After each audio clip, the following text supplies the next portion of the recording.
Hey, welcome back to the PetaPixel podcast. It's a somewhat frazzled, borderline delirious. You didn't even get time to get changed. No time to get dressed or anything like that, but I've strategically placed the laptop to avoid any potential wardrobe malfunctions if you are watching on YouTube.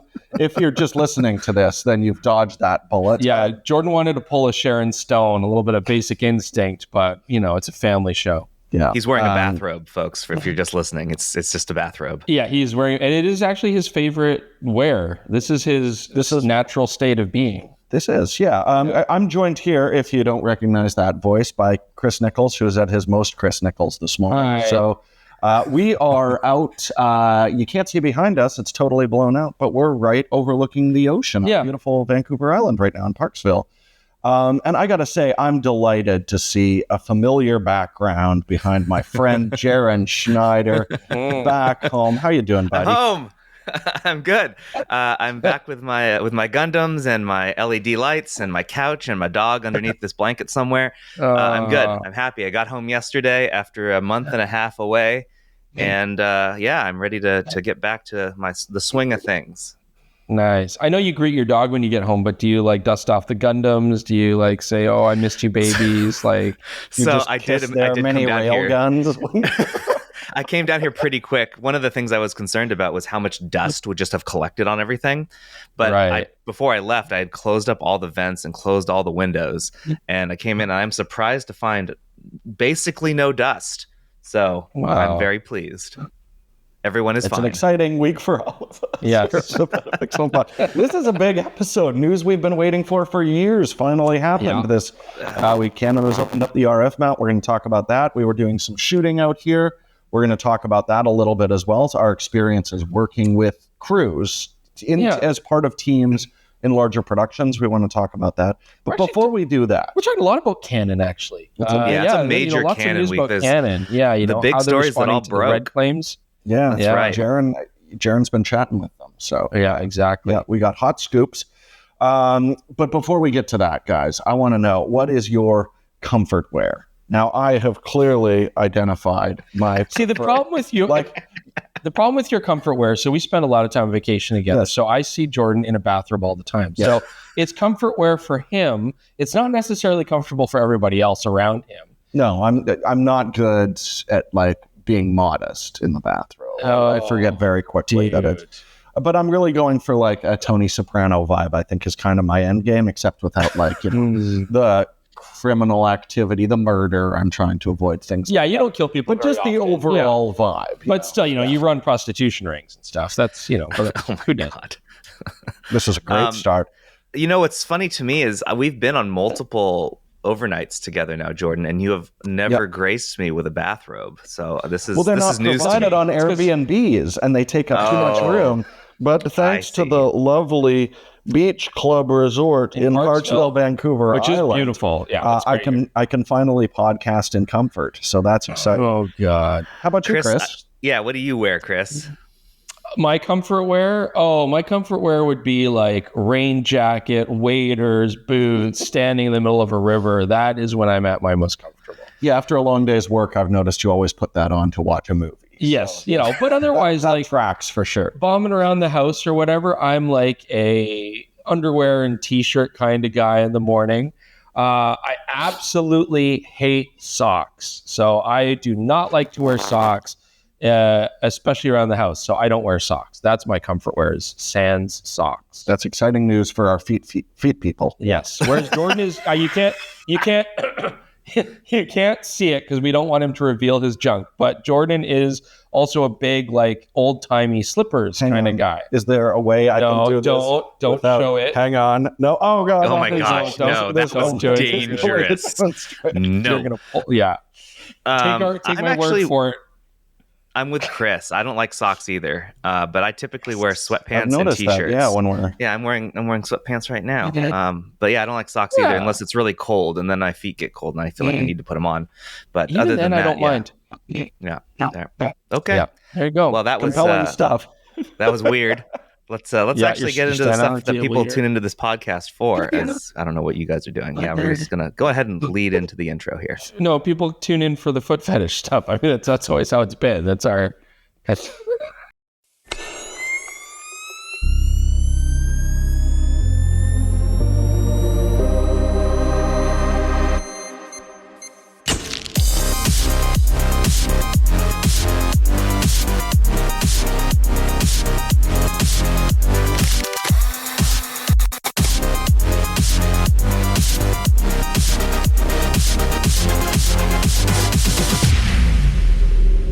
Thanks again to the podcast sponsor, OM System. If you love photography and are looking for your next opportunity to upgrade your gear, or if you've been waiting to purchase the new OM System OM1 Mark II, you won't want to miss this special offer from OM System.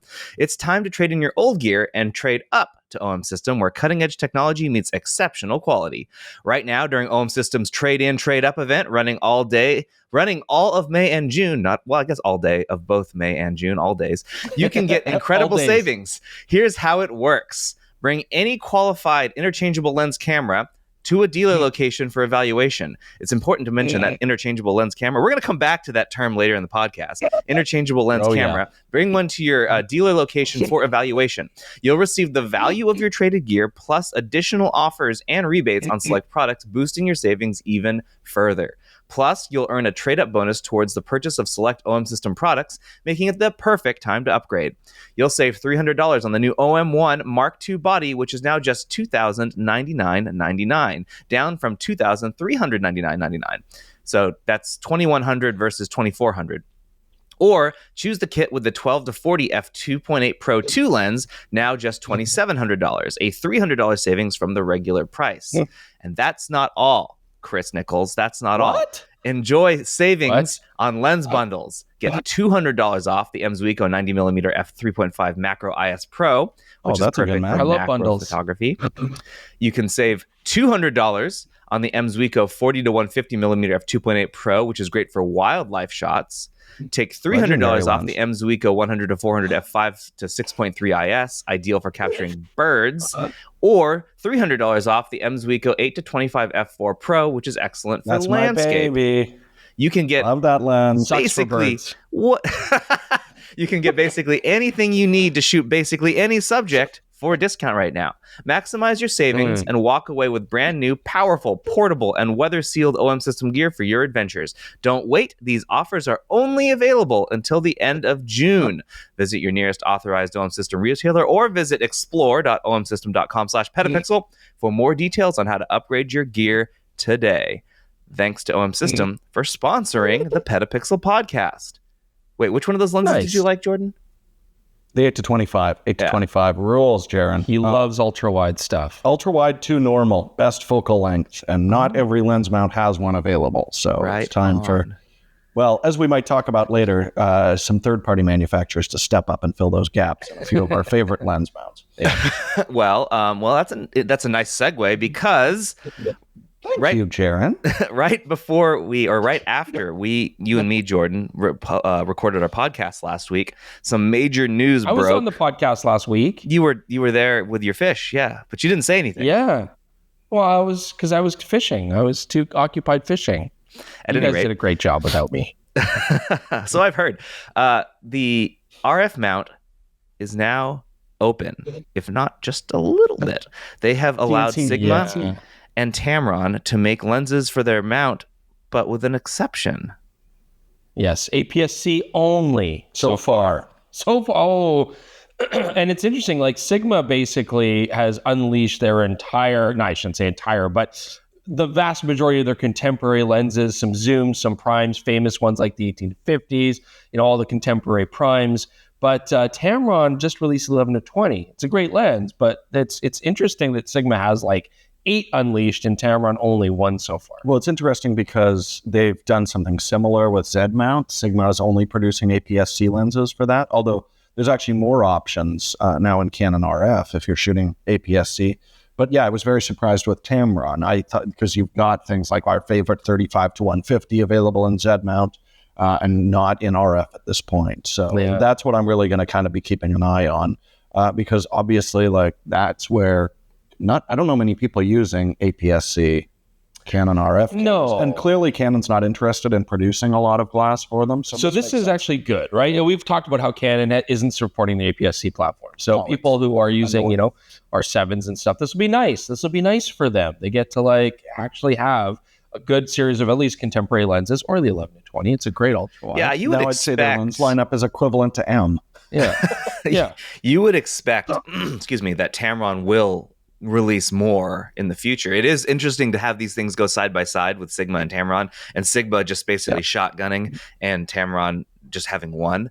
But for those who didn't catch all of the lenses that are available, the 18 to 50 millimeter f2.8 is launching in July. So the actual launch times of these were not revealed in the materials we were provided at launch, but they have since clarified when to expect them to arrive. So the first one from Sigma will come in July, and it's the 18 to 50 f2.8, and then launching fall 2024 and onward in air quotes, which means the future. Who knows? These could come at any point now.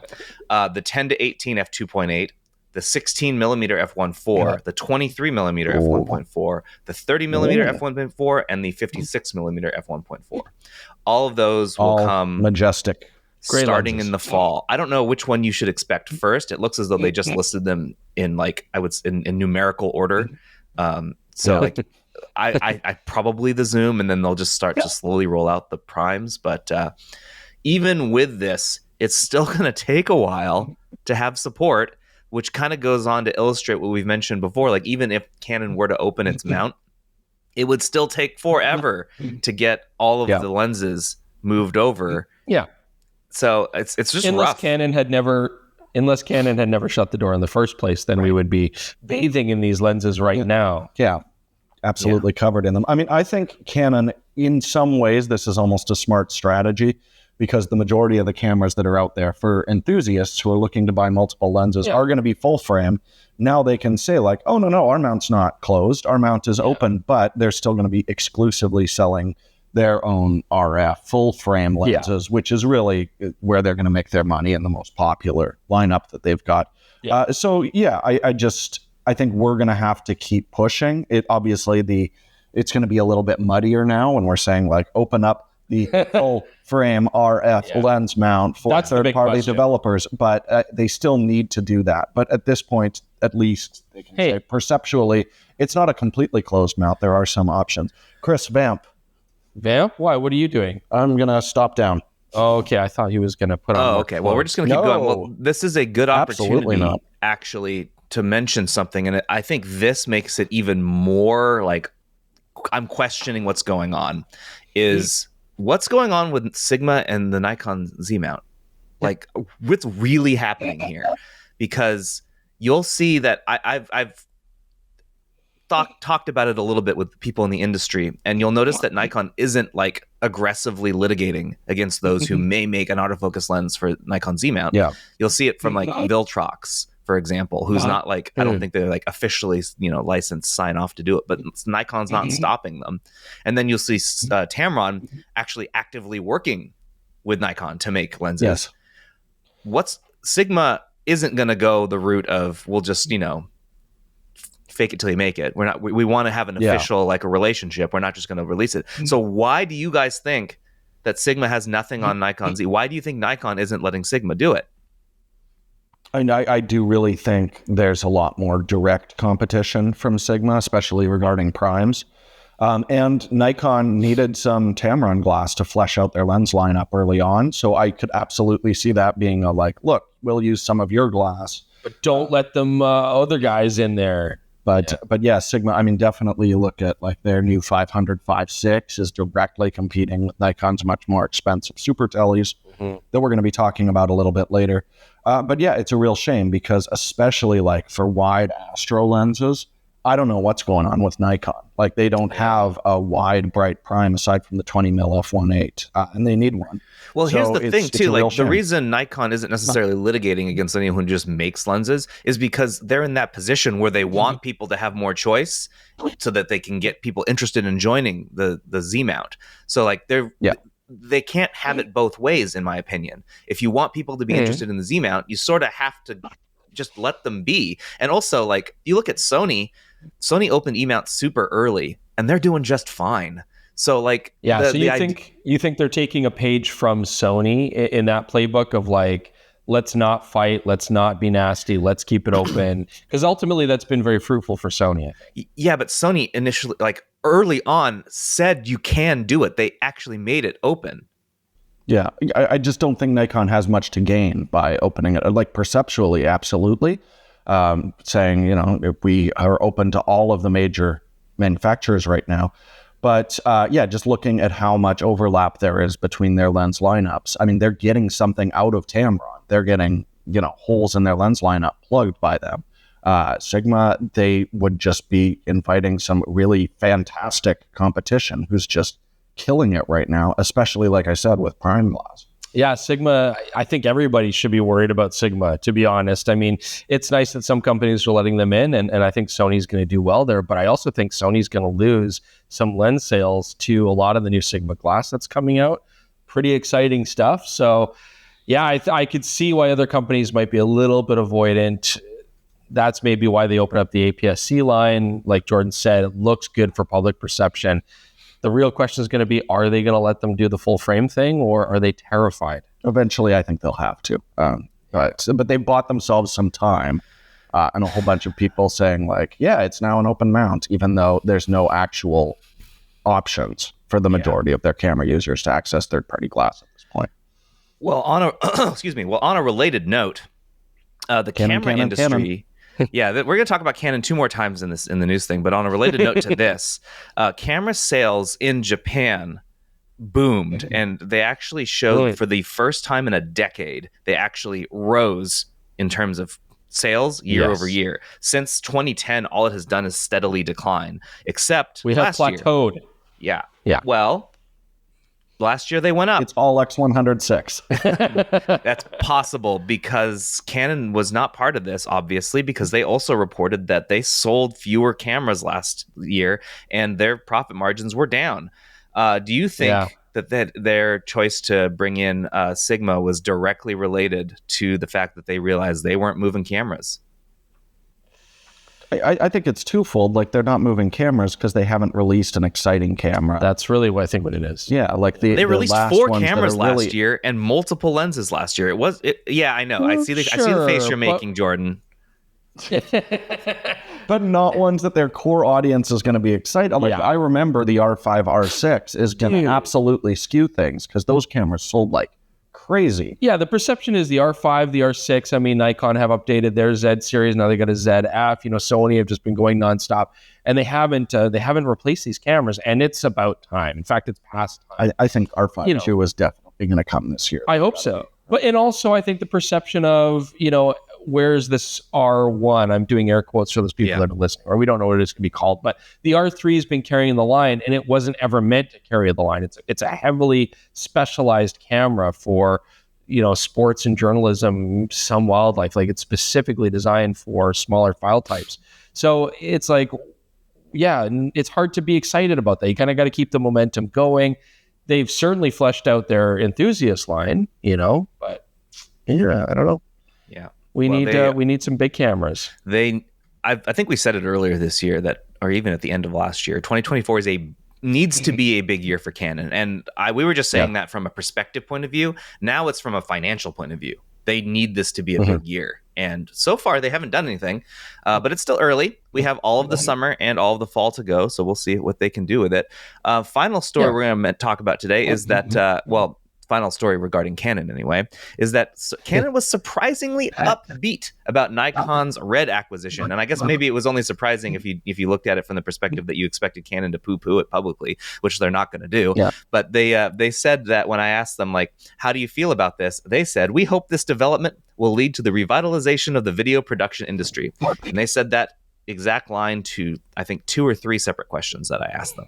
So this is the PR stance for them. Canon sentence. Yeah. You're right. Well prepared statement. We are excited about this exciting news. But I mean, what are they going to do? Are they going to be like, yeah, we're really upset by it and ask for a hug or something like that? No, it's a Canon. Yeah. They're always just like, no, everything is going great and we foresee crushing our competitors despite whatever they come up with. And good for them. I mean, their cinema line is doing well. I mean, it is still I feel like it's got to have slowed down. I don't. Well, sure. But it's the same. It almost is to me the same thing as like the R5 and R6, where it's like they have good cameras that are workhorses that people absolutely rely on. They haven't really updated them anytime. It's been a while. Right? But they're good. I mean, the R5C, was that the last cinema-based camera that they came out with? Yeah, I mean, the C300, C500 lines, sure. Those are all pretty old. And yet, a lot of the guys that we know in the production business, the video production business, are rocking these C300s. And Yeah, well, is it because they want to have them? They don't have anything to replace them with. They have them and they still make videos. So why would you change? Yeah, like if you're investing after in Canon, spending tens of thousands of dollars. Yeah, exactly. Sure. Yeah, maybe also for a while nobody's like excited for their next Canon purchase. I don't know at this point. Sorry, Jared. No, I think one of the other things that maybe Canon was thinking is like if they didn't necessarily need to, since Red existed, they could, if anyone wanted to upgrade, they could go to Red and still use Canon glass. Now I'm thinking Canon's probably like, well, shoot, we need to actually go back and probably update our own stuff because it's a ticking clock now how long we actually will have access to Red. They're going to likely push real hard to sell as much as they can, while Nikon is saying, sure, yeah, RF, that's awesome, thumbs up. They've got a couple years, but in that amount of time, Canon's R&D needs to start working on their own again, because this is not going to last forever. No. Do you think they're like furiously texting Arri right now? Like, you up? You need lens mount? Question mark. Dude, That's great. I mean, if Nikon Red come out with some, more affordable run and gun kind of video cameras, that's going to shooting really compressed RAW, and that is kind of Canon's forte. That's going to put a lot of pressure on Canon. They don't have a big foothold in like narrative. It's all like commercial and documentary. So now that Red's suddenly going to have access to like IBIS and really good autofocus, they could really take a real chunk out of that market as well. Yes. So then Canon might be saying a different, pre-prepared speech for you at the next NAB. Yeah, why are you covering yourself in ashes? What's going on here? We're supposed to have an interview. Put the gasoline tank down. All right, last thing, and I think Jordan, you had because you texted me about this, so you clearly had an opinion about it. I wrote a kind of a jokey, half serious op-ed about should we just use the term DSLR to describe any interchangeable lens camera? Drives because me I am to despair. so tired. I'm just so tired of this, just no one saying it correctly, because we've seen it for years. People will refer to any camera as a DSLR regardless of what it actually any big is. Camera. Unfortunately, someone who should know better didn't and called a mirrorless camera a DSLR. Boy disappointed me. Yeah, break it down, Jordan. What happened? Soderbergh is my boy. I have been following his career, so proud of him every time some weird new project where he's camera opping and DP. I'm like, that's so Soderbergh. This guy rules. And Nick was great, and I'm sad to have seen it go. Yeah, man. He shoots beautiful stuff. He should know better. And he's like, yes, the Sony A9 III DSLR records incredible video. And it's like, no, call it a camera, a small camera, something like that. Yeah, but here's the thing too. Steven Soderbergh is he lit Magic Mike. The man knows what he's doing. Of course he does, but he's been in the industry a long time. He's a legend, and he's probably reached a point where he's like, if I'm missaying it, I don't care. I'm Steven Soderbergh. Like, you know what I mean? Like, he's an older dude. Some people get set in their ways. It's like, this is what I've always called it. I'm not going to change. Maybe he's just really stubborn. For those who want to hear the actual quote before Jordan retorts, we shot this newest iteration of the Sony DSLR, which is, as you know, a digital single lens reflex camera. That's the best part to me, is he doesn't just say DSLR. He goes on to define it. Its primary mode is a still camera, but it still shoots really good video. It's small, and this new version has a sensor that was never used in a DSLR before. I guess that's technically true. Yeah. So before you chew into me, what I'm trying to get across, I think, is like there are a lot of working professionals where I'm not saying he doesn't know his gear. Of course he knows his gear, but where there's a lot of working professionals where they don't give a damn about like the minutia of gear and all that. They just say like, this is a tool. I want it to work. The tool works. You know what I mean? And they learn how to use it. And so, maybe they don't really care about being technically accurate, if they had a YouTube channel and then they had forums, they'd be like, oh, damn, everybody's lighting me up. If Soderbergh would like to start a YouTube channel, I will subscribe to that channel very, very quickly. Love you. But no, this is outside of just like a professional, using the wrong technological term. It's the fact that the difference between DSLR and mirrorless was really important like a decade ago. When people are trying to figure out what kind of camera it is. It's over unless you're, a Pentaxian at this point. Like if people are carrying around a larger modern camera, it's a mirrorless camera. by and large, or a Leica rangefinder. Yeah. I think we just need to normalize I do almost think like interchangeable lens camera, but even outside of that, just a camera. Like if he was like, the A9 III is a small camera with an incredible new sensor, that's great. DSLR is not inherently an easy thing that just rolls off the tongue. It's people have been trained. No, but everyone knows. I think that's the thing. Everyone DSLR. knows what it is. Everyone knows that when you say yeah. a DSLR, it's a specific type of camera. They in their mind they go, "Oh, that kind of camera," which is true. The A9 III like does looks Yeah. like that, as opposed to when you say camera. Like technically, as you mentioned earlier, an ARRI camera, a box camera, is a camera, and that's less exciting if you were trying to explain to the layman why this camera is special. Is because it's designed. A lot of beginners use the term DSLR incorrectly, though, as well, right? Because it's a catchphrase. We've been using it for a long time. Correct. You know, every interchangeable lens. Yeah, everybody's uncle, they'd be like, "Oh, I want to get a better camera. What should I get?" And they would just throw out, "Oh, get a DSLR," right? Like, and so they don't even. Honestly, we would get people at the camera store all the time. This is even back 10 years ago when it was absolutely like relevant. Like DSLRs were what people bought. And they don't know what DSLR stands for. They just know it as a sound. You know, it's like an acronym. It's like the name. They don't even know or care what it stands for, right? So I don't know. Maybe Steven Soderbergh. That's what I argue here, like tongue in cheek. But I would agree to it. I think if it was pushed, is that this is technically a pseudo acronym. Let's turn it into a pseudo acronym, meaning it doesn't actually stand for anything anymore. It is just that. And there were multiple examples of this. Yeah, mirrorless. Mirrorless. Correct. I mean. This is a mirrorless camera. Correct, my point and shoot's a mirrorless camera. So we have to start calling them milks, right? But nobody goes around calling them milks. So I don't know. No, I really think this is, we're in a transitionary period here. I think over time, this will go away. It's just going to be annoying for a little while. I don't think in another 10 years, people will still be referring to interchangeable lens cameras as DSLRs. I think we're in a transition period where it's, you know, within that 20-year period where people are getting into a hobby, things have changed dramatically enough, but they're still using their older terminology. I'm just bitter about how pedantic people can be on the forums, and so maybe I'm taking the side against it. I'm just like, I'm taking Soderbro's side. Like I too have misspoke at one point in my entire life. Get off my back. Exactly. So I'm going to start throwing tons of misinformation all over the place on purpose. Maybe this is just a funny joke by Steven. He's like, let's see what this does. Let's see if it'll get Jordan riled. Exactly. I'm the biggest fan. It totally works. And then I pulled out my new digital camera Obscura and I shot it, and we'll see what happens. You know, like I got the shot of a lifetime with it. We'll just see what happens. I'm sure he calls an iPhone when he's shooting movies on. He's just effing with us. That's all. He's just effing with us. Yeah. Oh my gosh. Yeah. Okay. Well, I hope that's the case. And with that, we are going to move on to the main story this week, which is where I wanted you guys to talk to folks who are single creators, single photographers, single videographers who go and they make their own content, which you guys did for a very long time. In terms of a relationship, like they're not. Yeah. So like someone else. They refuse to be tied down?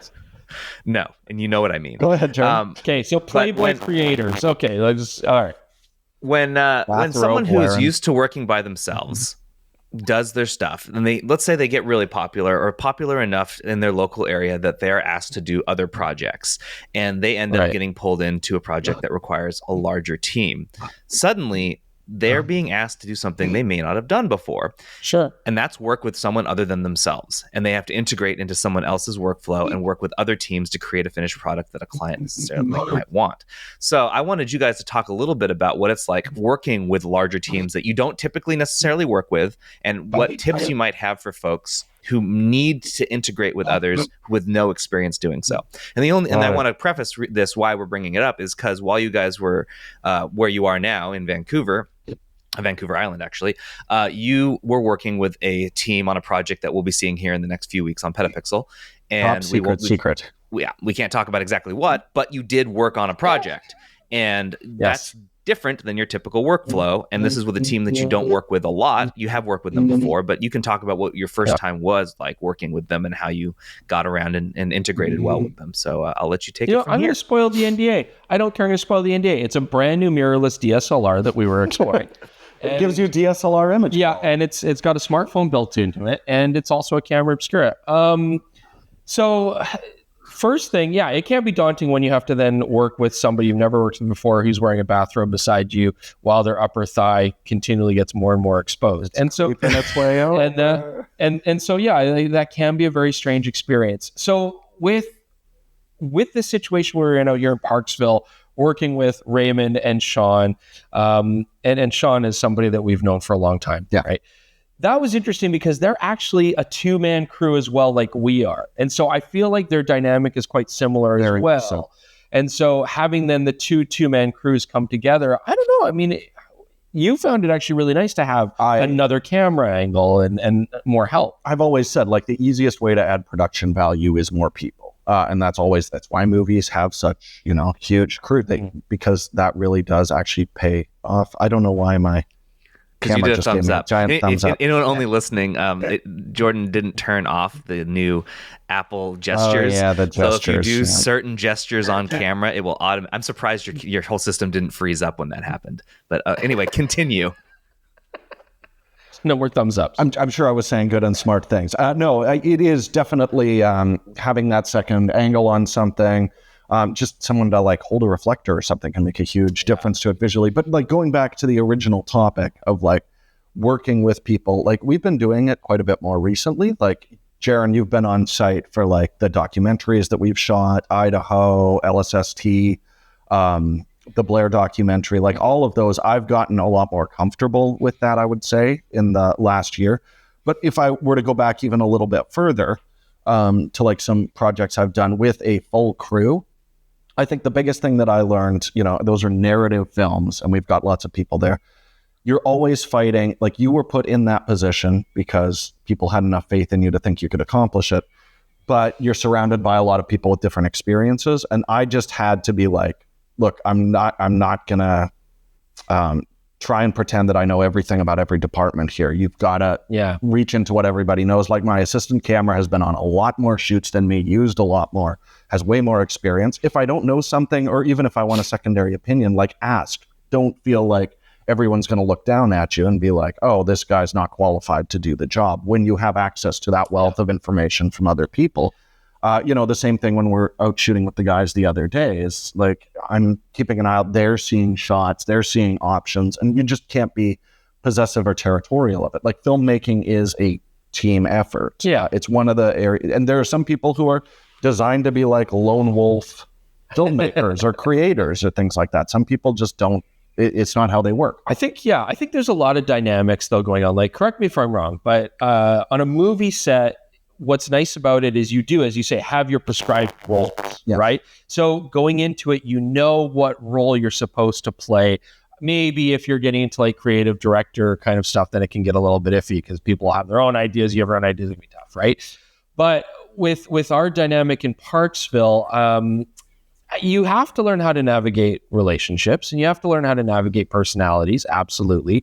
It can be very useful to clearly state at the beginning who's going to take a more subordinate role, and who's going to kind of say, okay, I'm going to steer the ship, I'm going to lead it.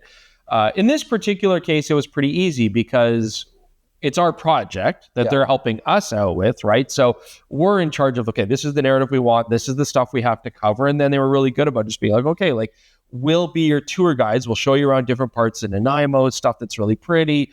We have some ideas for what might look good on camera, might be good for a test. So that's very helpful, right? And they're like really assisting us to say, okay, how does this sound for you? And they're really great about setting up locations, model, all that kind of stuff for us. So that's really nice too. And then we kind of decided further on in the shoot to be like, okay, we've done our talk that we need to do for the product. Now, how about you guys use it the way that you would use it, right? So then that lets them take creative control at that part. Now they can say, okay, this is what we're going to do with this. This is how I want to shoot it here. And then that's really neat because you get to see how they work. Yeah, their dynamic is completely different when it was just the two of them and they both have a shorthand compared to when we're trying to figure out, all four of us exactly what the process is going to be, which is exactly how Chris and I work as well. That's probably the toughest thing. I mean, you've brought this up before. It's a really good point, Jordan, where it's like, you and I have a shorthand. We know what to anticipate from each other. We know how to, what the other person's going to be thinking or whatever, what roles we're going to take. You knew I wasn't going to have time to get dressed before the podcast. So you mentally prepared yourself in the bathrobe. You need a bathrobe, and and the sights and the smells. So it's like but it's interesting. I could see a lone creator that could be tough because a lone creator goes into it where you have full creative control, and I think that can be tough. And I know you've had not that you're a lone creator, but you like to have creative control, and we can have strong personalities, and there can be some friction, and there can be some rubbing, and some stop it, not today. So okay.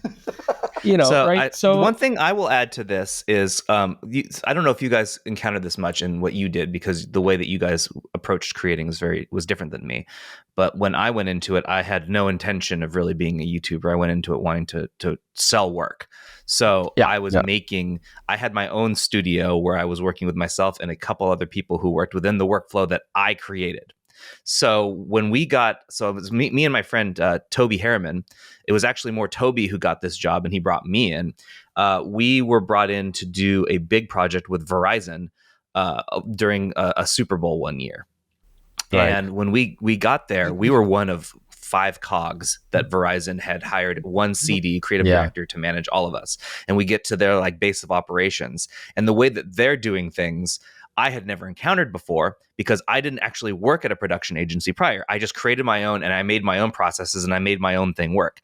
I'm sure this is not an unusual circumstance. And so when I got there, they were using terms I'd never heard before. They were setting things up in a way I'd never seen before. They had us at a workstation with the way that they were asking us to route our workflow into was a way we'd never done before. And it was really overwhelming to me. And because we were hired as experts in something, my initial inclination was to act as though I knew everything, because if I didn't act the part, then maybe they would start to second guess why they are paying us to do a certain thing. And looking back on it now, I realize I very likely should have been like, guys, this is so different than the way we do things. Why don't you just walk me through this and explain to me what all these terms mean, what you guys are saying? Because I didn't want them to think I didn't know, but I don't think it's a problem looking back on it that I didn't know. And it would have been beneficial to me to just ask and just be open to learning their methods. So I know that my reaction can't possibly have been unique. I think that would be a easy defensive wall to put up for anyone who's getting pushed into 100%. A major commercial project without any background. So if that's you at any point, you get tossed into a project that you feel like you should be the expert, but you're not commanding it, and you have to fit in with other people who seem to know more than you. It's really okay, because as you guys mentioned, they hired you for a reason. You do something real well. Just do what you do real well and learn from this experience so that it doesn't necessarily happen again, or that you can fit in with them the next time. That will hopefully happen. It's interesting. I want to talk about one more thing. We haven't really worked on big productions, other than, of course, movie set, right, which is a different kind of thing. But I love hunting and fishing and stuff like that. And I was talking to Sean, because he works out here, and he's done a lot of TV production with some very big hunting and fishing TV shows, right, where they're going off into the woods and all this kind of stuff. And what was interesting about that, talking to him, is I was like, I even asked him, what's it like working with this crew where you have a director and you've got all these other guys, sound guys and stuff. And he's like, there was none of that. The director was either seasick on the boat or not even there in this hotel room in a plush road this. And he's like, the vast majority of the actual personalities, the talent, the guys who are the host of the show, they're just let us do our thing. Don't bother us. Don't get in our way. Just make sure you capture magic. It's all you. And he's like, it turns out all of a sudden you've got a camera op who is also now the supervisor, the director, we got to come up with a story. We have PA. And I'm like, so there's an example where a guy goes into a crew and all of a sudden they're like, no, you're the lone creator. Go for it. And don't screw it up. So that was interesting dynamic. I was like, damn, Sean, really? That's what it was like? That's just an example of a poorly run setup, basically. Seems to be common on the outdoor shows, this dynamic. But, so I guess my point being, you have to navigate different personalities. as you say, the best thing to do is not to have a defensive wall, but to really be as open as possible. Have frank discussions right at the start of like, what do you want me to do? What's my role? What do you expect of me? This is what I'd like to do. This is what I expect. And, try to get that stuff out of the way, because you don't want to be in a stressful situation where all of a sudden you're trying to navigate this stuff and everybody's angry and everybody's upset. That can be difficult. So. Yeah, I mean, I can say on that set, my immediate inclination was like, I'm going to fake it till I make it at first. And then about an hour into it, I'm just like, you know what? Like, let's work as a team. Yeah, show me how you're organizing these lenses so I don't have to pass something to you and just look startled, The worst for me was when they would ask me to go get a specific thing, and they would use an industry term, and I had no idea what that thing was. Right, like they're like, right. It's over by the X. Like I'm asking, like, so where's the bathrooms? Oh, it's over by the. It's over by the Dwally Wonger. I think that even happened that's what it when we were sounded doing like the to me. Blair doc.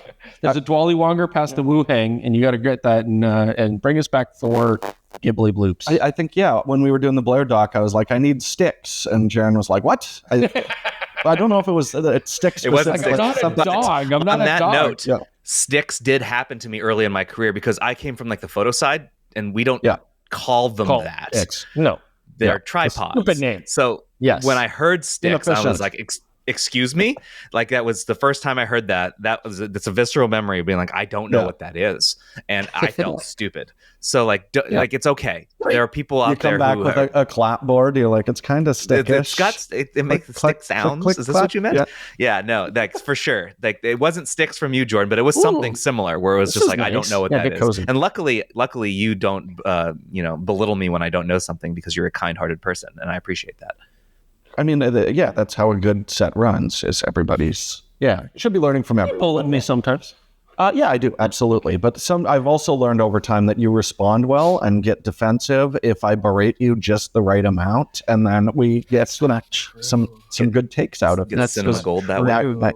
Now you got to prove that I'm a dummy. No, this is a good dynamic that works very well for us. So if you folks out there listening have any questions about anything you've heard on sets, or if you like our opinion on how you should approach something, please ask us. You can do so in the comments. You can send us an email. You can do that through the PetaPixel.com. There's a send a tip line that comes right to me. Or you can send us a speak pipe, and there's a link in the description below, or in the audio description on our podcast, in whatever podcasting system you're using to listen to this podcast. It's called Speak Pipe. You can send us a voice message, and we put that in the queue, and we'll do our best to answer it. But for now, no, go ahead. I was just, if one of you listeners was on set with Soderbergh and he said, like, hey, pass me that DSLR, you had a choice to make in that moment. Do you correct him? I want to hear from you. No, you pull your Nikon D600 and you give it to him. You're like, I don't know why you want this, sir, but here you go. I guess you're doing BTS set photos today? And he's like, this is a mirrorless camera. I didn't ask for this. Why are you handing me this? It just really commits to the bit.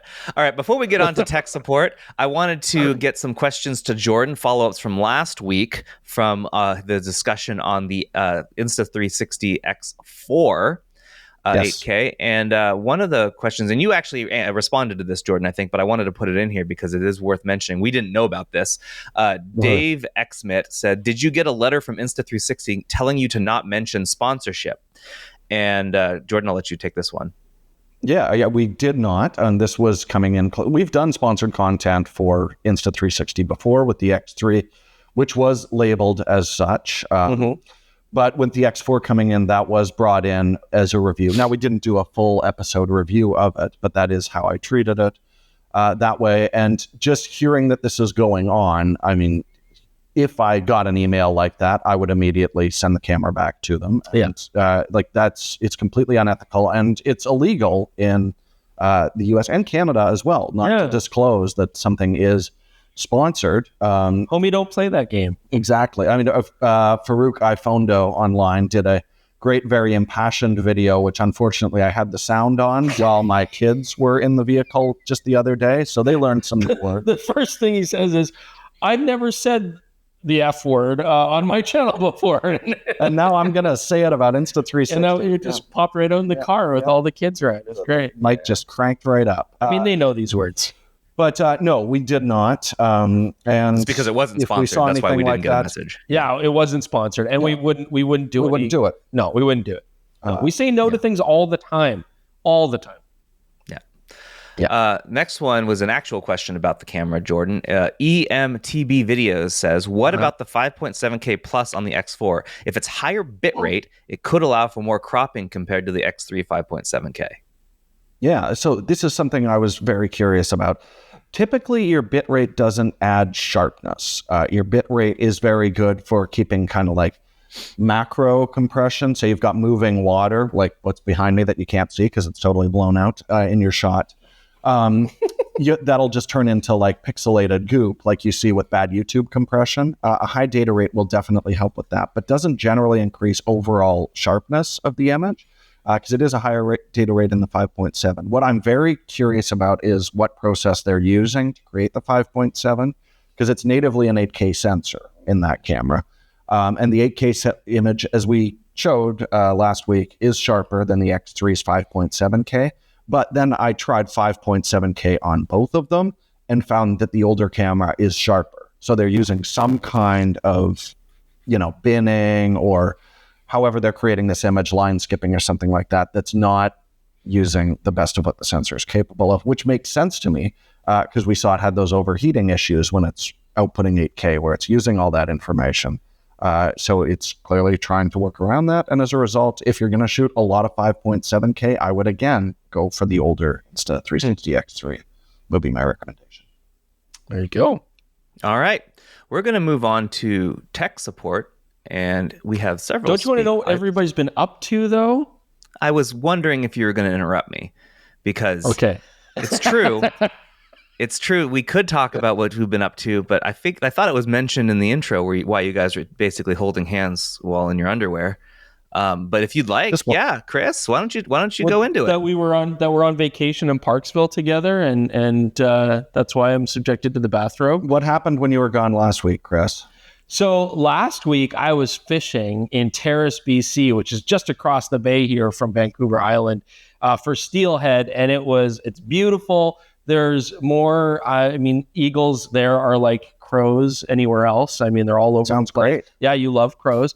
And I want the quantity of crows, but not the bird itself. Fish the Skeena, fish the Nass, fish in all these different rivers in there. It was beautiful. And I hooked a very nice hen, 14-pound, nice big hen. She was beautiful in chrome, and some bucks, and we had a great time. And you all missed out. That's what I've been up to. Not from the sounds of things. And we're out here. We're going to have a nice time. I lived out on the island for a little while, so I'm going to check out some of my old haunts. And we went to Victoria yesterday. It was beautiful. Victoria's a lovely city. I think the kids are outside on the beach right now as we speak, digging things up. So, and behind us Jordan, is beautiful what beach. is the occasion? Why are you on vacation here? I'm outing myself as an elderly man, but it is my 40th birthday this week, so that's why we're all out here with a bunch of I intended and wished I was planning on being there, but I had, as everyone who's listened to this podcast knows, had some situations I had to deal with that made it so that I could not come this year. But I'll make it for need some time with your Gundams. You had family stuff and dirty Gundams, and those Gundams needed some cleaning. Had nothing to do with the Gundams. They're dirty Gundams. I don't like it when you say it like that. All right, we are now going to move on to tech support. Why are you looking at me like that? Thank you, Jordan, for looking at him very disapprovingly. In this tech support, we got a bunch here. We got a couple of speak pipes and some emails. Let's start it off with a speak pipe from Justin Milton. Let's listen in. Hello, Chris, Jordan, and Jaron. This is Justin Sigluk Milton coming from Canada's capital, Ottawa, Ontario. So I'm an Inuk, raised in a small town called Pond Inlet up in the Northern Territory of Nunavut. And as you can imagine, there's, very cold winters up in the Arctic. And as fellow Canadians, Chris and Jordan, I wanted to ask you about winter photography, or in this case, Arctic photography.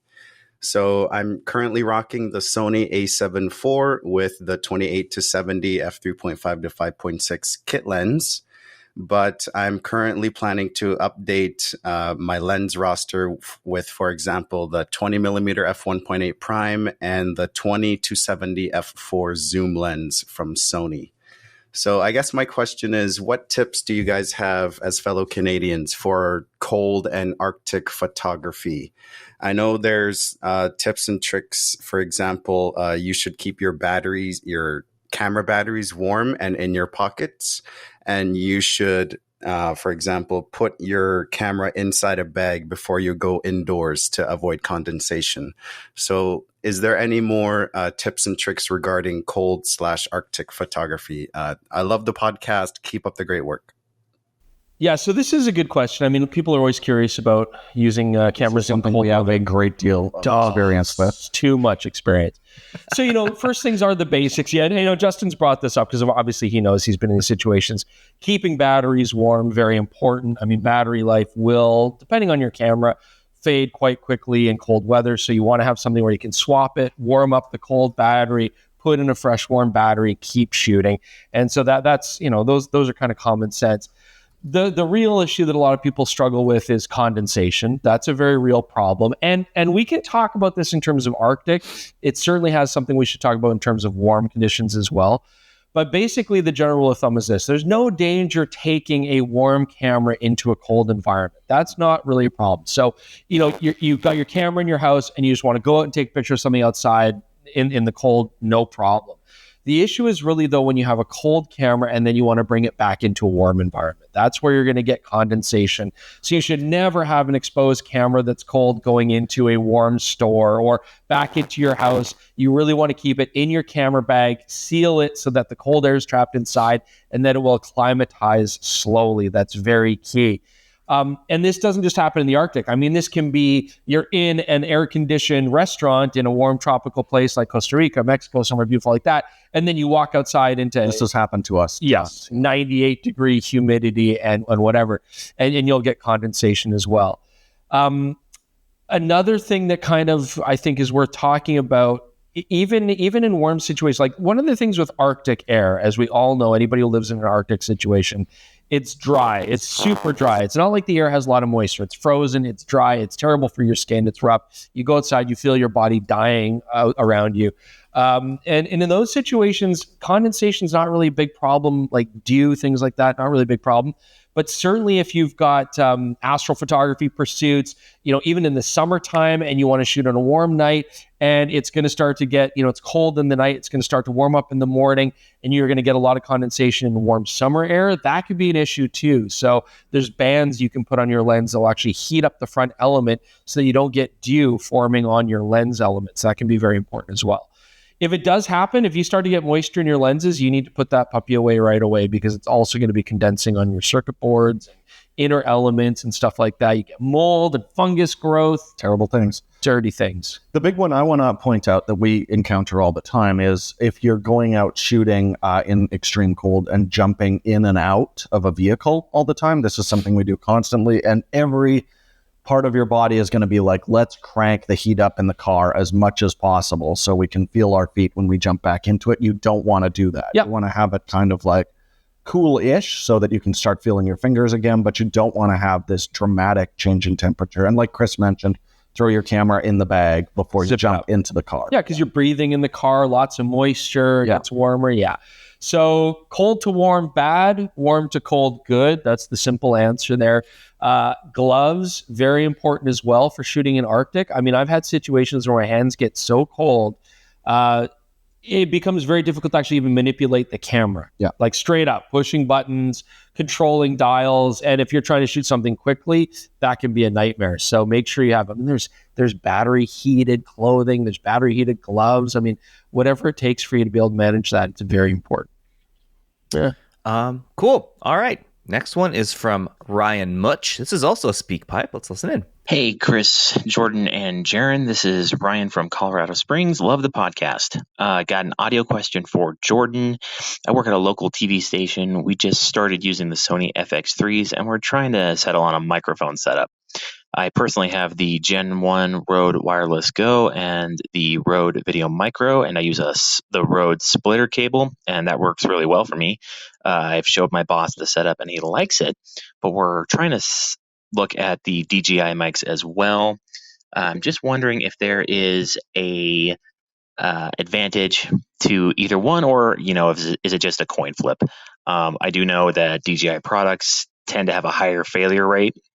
Also, with the Rode and DJI mics that have the 2 mic setup that goes to the same receiver, wondering if those when the 2 mics go to the same receiver, does it get mixed into one channel, or does it split into 2 different channels? If they do mix down, can they be separated later in post? So yeah, that's my question. Also, Jaron, it's really nice to know there's another Gundam fan out there, but sorry, I gotta disagree with you. Gundam Wing will always surpass Gundam Seed, and I think Hiro Yui and Wing Zero would beat Kira Yamato and the Freedom any day. Anyway, thanks guys. Bye. I'll keep this super, super short. Not only do I disagree with you, but you're dead mainly to me, Ryan. on the format of like understanding characters. Kira is designed to be unbeatable. Like, people complain that he's OP. He's written to be that way. He was not going to lose. And on that note, Jordan. Wait! I want to know though, who's the red dude with like the dumb helmet, and he's got like a cool red Gundam, and he's like really powerful. That describes so many different dudes half the across. Cast, as far as He's got like blonde hair. Why are you looking at me like I'm gonna His know? Gundam's really cool. That's the guy who knows through the screen. He's got like a face mask on all the time. Char? Really, yeah, him. Cool Gundam, man. Looks really neat. Jaron said we weren't going to answer this question because he disagrees with your Gundam take, but I said no, absolutely. We are going to answer his audio question, despite him having an opinion that you may not agree with regarding your entertainment choices. So, first of all, hey, we're using the DJI mic right now. We're running dual mono sound through it, so it's coming in as a stereo clip into the camera, which absolutely you can split that later. Jaron is going to have to split that later into a dual mono signal, and you can adjust the audio levels on both of those separately. In post, it works very well. You can also do a safety track on them as well if you're just running one microphone. But Jordan, do you have, for the layman, do you have to set up? I mean, I'm not a layman, I know, but do you have to set up specifically that it goes to separate stereo, or could you fall into the pitfall of making it a mono track by accident? Absolutely. It's a very easy mistake to make, is look at it. You want to make sure that you're seeing 2 separate audio levels on the receiver, then you know you're recording a stereo track. But yes, this has absolutely happened. It's very easy to check levels, think everything's jumping, especially if you have 2 people right beside each other. They both talk, levels jump on both mics. Yeah. It looks like you're recording 2 signals. Sometimes we even like to tap the mic just to see the spike on one specifically, and then tap, make sure it's on the other, kind of thing. Yeah, and as far as reliability goes, I can say we've been using the Rode Go system as well as the DJI mic, and the DJIs have actually been more consistent. Yeah, I would agree with that. In terms of overall, durability, that is something where we had a real problem with the first version of the DJI mic, but we haven't with this. So, this is a gross... So far, so good, and we're using these things 2 to 3 times a week. This is a gross generalization, but I'm going to go ahead and say, of all the mics we've used, the Sennheiser lavs and receivers and transmitters tend to be the most durable for really brutal use, but they don't make good dual systems. Well, they don't make affordable dual systems. So yeah, the Rode mics have been reliable, but we've actually had some problems with the capsules, like physically falling apart. The cable kind of gets janky and falls apart. And we've had situations with the Rodes. You get into a place like a convention center or something, like blah, blah, blah, blah, blah, you get lots of interference. So the DJI version 2s, they have actually been rock solid. Like the capsules have been really rugged. The transmitters, we haven't had any problems with the Series 2, even in like really busy situations. Yeah, or bumping against a bathrobe. Yeah, we can't not really designed for lavalier microphones. Yeah. But, holding their own. We went to Apple Park and we were using the Rodes, and they did have issues with interference. Then these we took to the Samsung launch event, no problem. I don't know if that's like Apple Park has, maybe they've got like anti-bug, secrecy screens. There was a lot of weird stuff at Apple Park. I wouldn't put it past them. Human garbage cans. Yeah, let's talk about that. No, we're not getting started. A full podcast episode, weirdness at Apple Park. Let's keep going. I'm gonna keep us moving, actually. So we're gonna go move on to an email we got from Urs, and it's something you guys have actually hinted that we were going to discuss. So here we go.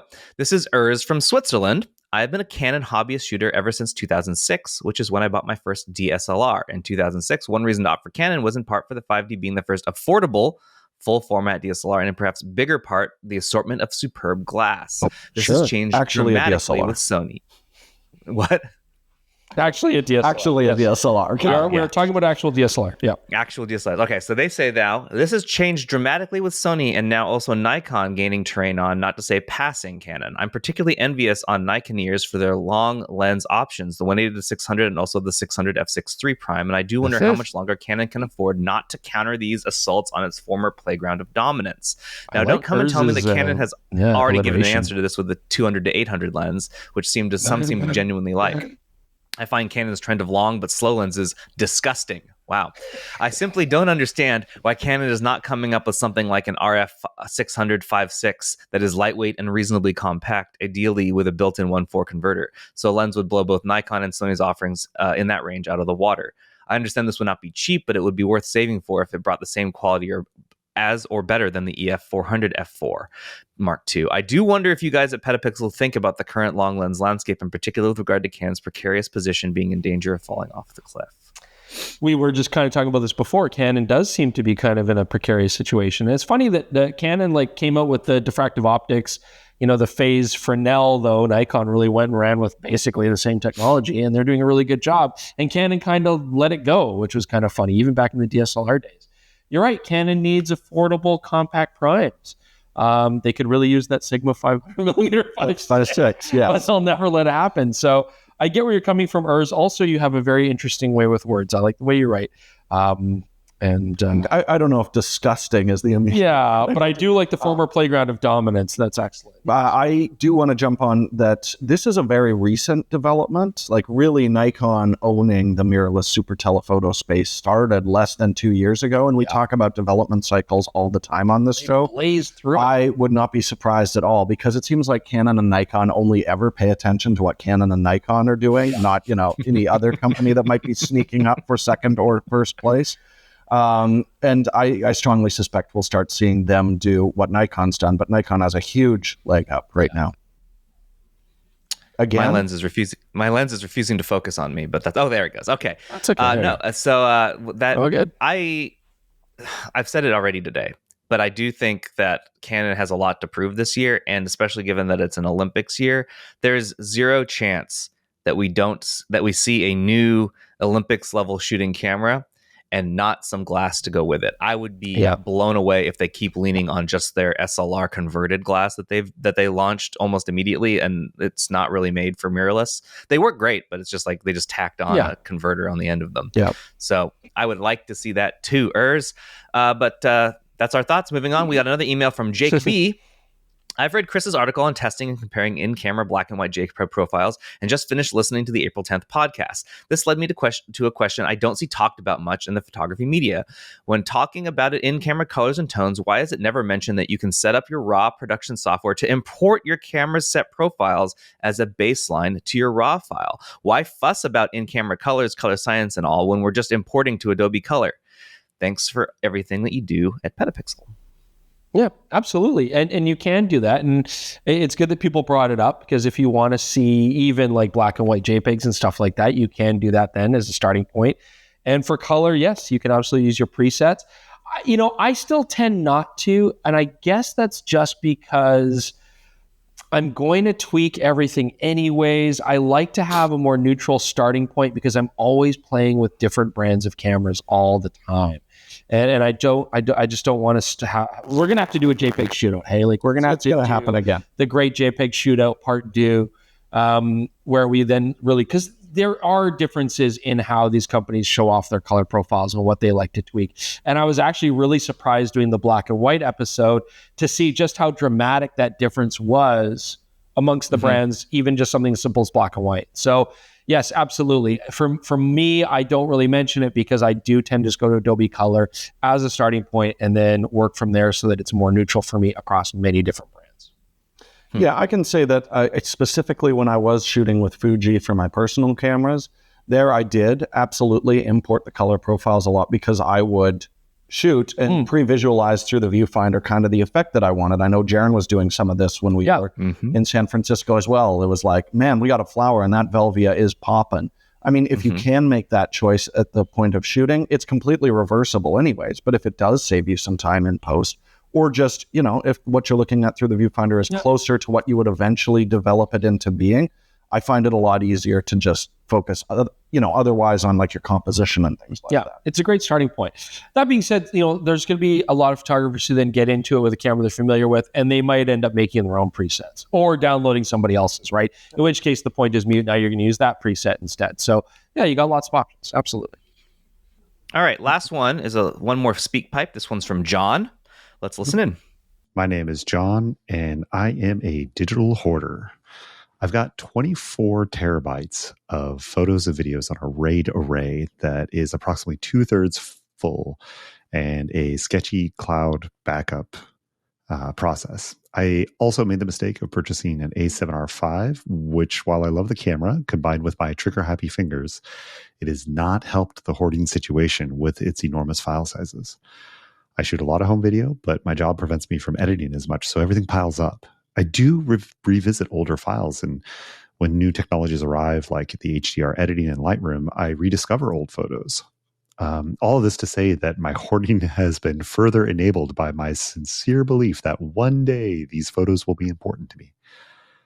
I have mostly labeled my good photos and can easily batch process or delete my unranked photos, but with errors and ranking happening and what if scenarios that run through my head. So how do I reduce my storage demands? Even if I improve my hoarding habits, what do I do now with the data I have? I've been considering converting my unranked photos to lossy DNG, but is there another file format I should consider? Is there another solution I haven't thought of? What strategies do you recommend? Thanks so much, guys. Appreciate it. We are the two wrong people to ask about this because we are not precious with any of our older stuff. Yeah, absolutely. You know, you could save a little bit of space by moving things to a lossy compressed format, but then you might be the kind of person who's like, but what about that important highlight and, you know, shadow information that I might be sacrificing a half stop of? Yeah, it is a really difficult situation if you're the kind of person who does go back and, like, HDR is a perfect example of, I have actually had some fun going back to older photos and re-exporting them that way. Then yeah, you want to hold on to the raw files so you're accessing everything as much as possible. It's brutal. I mean, this is a problem that everybody is facing. You're not alone. What I do try for the show, of course, we're shooting a lot of photos, right? Like, you know, mostly twice a week. And I really try to be ruthless with only choosing my selects, deleting everything else. I don't try to keep old files with the idea that, oh, maybe I'll like it later on, or maybe I missed something. I really try to be very brutal about and very, very tough on myself about, like, if I don't even like this photo a little bit, it's gone. And so I only have my selects for the show, but I do keep the JPEGs and I do keep the RAW files, and then I do keep the processed files as well, you know, that go up on the show. And archive it. And so it does fill up quick. And so, yeah, it's multiple hard drives and RAID devices. And I don't even want to think about the logistical nightmare decades down the line of having to sort through all this. And it reaches a point where you almost have these ideas in your head, like, oh, it'd be great to do a project where I bring back some of these photos or look back retrospectively. And then I'm like, dear sweet Lord, it's such a daunting quest to do that. I don't know if I have it in me. And so, and like any hoarder, every little pot can and dirty, you know, couch and towel and clothing that you leave on the floor in your hoard house, it just gets so insurmountable that you are inspired less and less to even do anything about it. So we will just continue to funnel down the drain into the digital hoarding toilet. But Jaron, you are someone who does absolutely hang on to a lot of your older files. You've mentioned before. Where are we at with that? Yeah. So I perhaps have the least recommended method, but if you insist on holding on to everything, it's not too far away from that, actually. I was just verifying that this is still something you can do. And yeah, it's not cheap, but it's cheaper than trying to upload everything to a cloud. and then not knowing whether you're going to be able to afford that in 10 years, I will go and I will buy dirt cheap, slow, old spinning magnetic HDDs, and I will buy them in 1 terabyte capacity. So you can get, I'm looking at one right now. You can get one for $60. You can get them for cheaper than that if you only get them and you have a separate enclosure you can put them in, right to it, take them out, label it, and put it in a box. I will do that. I will go and I will stick stuff on hard drives and put them in a Pelican and put them in storage. And that satisfies the back of my mind that, quote, maybe I'll want that someday. But I will say this much. I have only ever gone back to a hard drive one time. Yeah. And it was because a client asked me if I had the original footage and they were going to pay me to send it to them. And you know what? You're gosh darn right I had that original footage. And I did bill them again. So you know what? That one experience of it actually paying off perhaps has tainted me, and I will never throw anything away again. Wow. So that's my only suggestion is if you don't like, tell yourself you don't need to RAID array it. Just put it on a hard drive. Take it out, put it someplace safe, and stick it in a basement somewhere, and maybe someday you'll look at it. But that's the best I can offer you. Let's say I live 40 more years. I'm going to be making my kids go to an antique shop to find a computer that will actually support the hard drives that we've backed everything up on so that they can, do something with all those memories. So on that note, my father did leave some hard drives, which is where I got a lot of his pictures. Luckily, we only had one conversion to go from, which was USB B to Type C, which I just had one converter port for. Oh, you didn't have to drag out a FireWire cable? What? FireWires, I don't know. I would have drawn the line. But yeah. Where's that IDE cable that I left around here? I will say it was meaningful. I found stuff on that hard drive. Yeah. Nice. I'm going to say that I'm going to end this with a cliffhanger. There's an upcoming PetaPixel episode where I have some very pertinent footage that we shot back in the camera store days that were never used on the channel. And I am going to try and find that ancient footage that we shot in Japan a decade ago and see if I can slide it into this PetaPixel one. And I have those photos that I took on that trip. And it's not photos. Anyways. Video? Seeing as you are a hack and slasher when it comes to deleting things, Jordan, I do not have high confidence that you're going to find it. That was back in the days when I was archiving everything that taught me the lesson to start throwing things away. So we'll see. All right, we're gonna blaze through the last of this because we have only a couple minutes left on the clock. But here we go. Never read the comments. First one here is from Jason Wendling. That's a name I feel like I have read before. Regarding Civil War, the movie you guys saw together in a theater in the same place, I found the Loca very distracting. Do you think it was intentional or a compromise to get the bouquet they wanted? You go first, and then I'll tell you you're wrong. Okay, it is absolutely very distracting. I don't know how Chris can critique camera image quality so competently and not give not care. Nice cut. You cut yourself off. I'm not going to have to beep it. Not care about the quality in a video production on a giant theater screen. I don't know why they made that choice. I found it very distracting, but clearly for a lot of people, it's not. No, so that Loca part in that, though, it was like a summary scene. It's a break from the chaos. I feel like tonally it did kind of work to give it like that warm. Yeah, it's distracting. You absolutely notice it, but it's not just the Loca. It's the fact that it's an intense bokeh shot with a lot of movement, water, sun off the water. What I find, though, distracting, I will agree, though, I do find bokeh distracting videos. Often they'll be like set pieces where you're talking to, got a talking head with a nightscape behind. And I find a lot of cinema glass has tons of onion rings, strong soap bubble effect, stuff that we really complain about with photographic lenses. And I find like onion rings and strong soap bubble effect in a fixed video shot really distracting personally. So I get it. You see this all the time now that reality TV shows are using big chip cameras and lenses that are really distracting. It's hideous. In the case of Civil War, I just felt tonally it didn't work for that shot. So that's very disagree. But can you use these aberrations in a creative way? Possibly, yes. Totally. All right, next is from Question Everything, which also I'm sure we've read something from this person before. Yes, yeah. Chris, I wanted to know, what is your methodology behind your personal camera choices? As in, how much do you value things like technical image versus features versus resolution, weight, lens, etc.? I also wanted to ask if your everyday carry is still an OM1, or are you currently sticking with the A7R5? Would you upgrade to the Mark II OM1 Mark II, if you're still carrying the Mark I?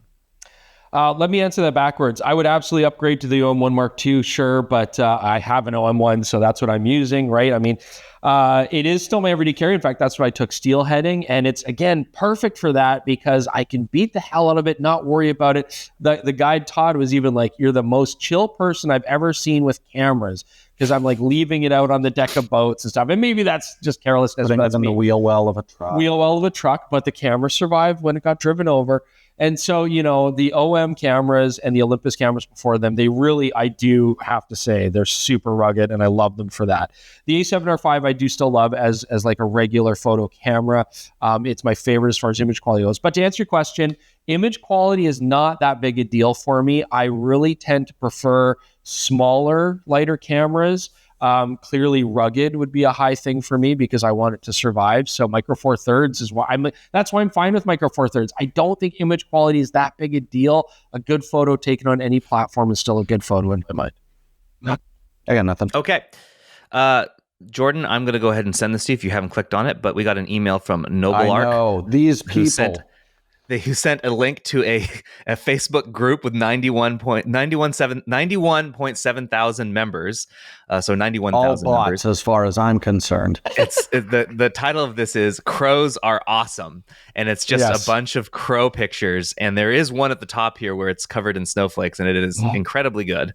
And great they just picture like of a crummy bird. They just love to. Anyway, they just said, just food for thought for Jordan if we've not beat that horse to death. I really thought this was going to be like a 1 week bit. And I think this has become my 35 millimeter is like, oh, Jordan Drake, the guy who hates black birds. He even hates the movie. All right, last one we're gonna do. We're gonna end it with this. The this is not REKNIHT01. That's not pronounceable. Question: I have a 3-week road trip across the U.S. for my son's graduation in May. On a fantastical whim, I bought a Sigma FPL and a 24mm f3.5. This is going to be a travelogue camera for stills and short videos and/or cinemagraphs. It is to be my main camera for the trip as I plan to leave the heavy Pentax K1 behind. Did I make an unforgivable, harebrained mistake? Do you like shooting static things? If so, then you might have made an okay choice. But that rolling shutter is going to be an issue. So as long as you 100% understand that is something that you need to watch out for, and if someone's moving quickly through the scene, even like a static street scene, that rolling shutter, hand holding that rolling shutter is going to be there. Just be very aware of the limitations. I don't like that camera. I hate that camera. I hate it. I hate touching it. I hate holding it. I hate manipulating the menus. You hate talking about it. Why'd you do that to kids? Yeah, dude, it's rough. I mean, wait till your son stops at the podium and then freeze time, including yourself. It wouldn't be my main choice. For landscapes, sure, there's better out there, but good luck. In an L mount, if you want a high resolution camera, it's the by far most affordable option. But just so many aware of the rolling shutter. All right. Well, hopefully that answered your question. And with that, we're going to call it. Thanks, gentlemen, for joining from your vacation. I'll let you get back to it. Jordan, go put some real clothes on. Chris, you can do your hair after this now. I'm just going to take the hat off. Clothes off. Okay. Oh, he just revealed a little bit of the ungelled hair there for just a brief second. Great. All right. Thanks, everyone, for joining us. Everyone. Bye. We'll catch you next week. See ya. Best podcast ever.